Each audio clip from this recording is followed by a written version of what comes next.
আসসালামু আলাইকুম বন্ধুরা, আমি আজকে এই মোটরটা রিপেয়ার করলাম। আর আমরা এখন সেই জিনিসটা করি, মোটর রিপেয়ার করার পরে আর মেশিনে লাগাই না, না লাগানোর পরে আমরা এক্ষেত্রে এইভাবে চেক করি আর কি, ম্যাগনেটটা ভিতরে দিয়ে। আর আরেকটা কাজ করে স্পিডটা কমাই দিই। এখন যেমন আমি পাওয়ারটা অন করব,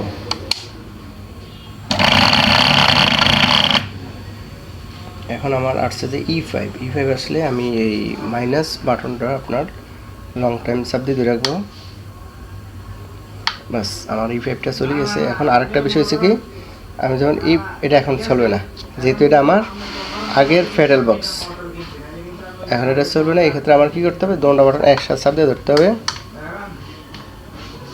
বাস, এই অ্যাপ আসলে আমরা এই অ্যাপের নিচে প্লাস বাটনটা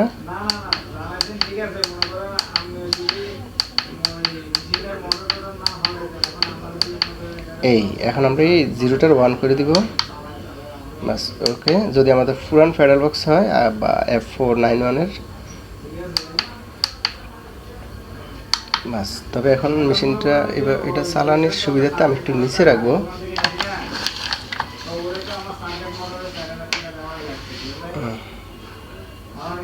আর আমি প্যাডেল বক্সটা চাপ দিব।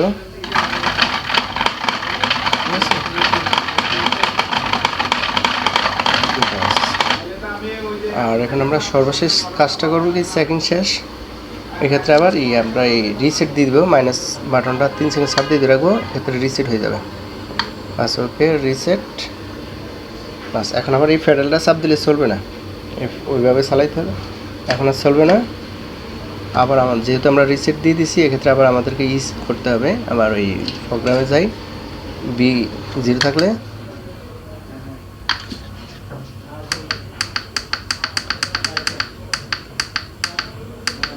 এই জিরোটার B0 থাকলে 1 করে দিতে হবে।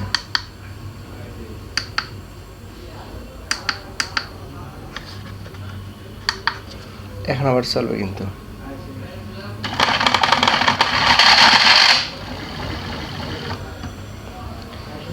এভাবে আমরা যদি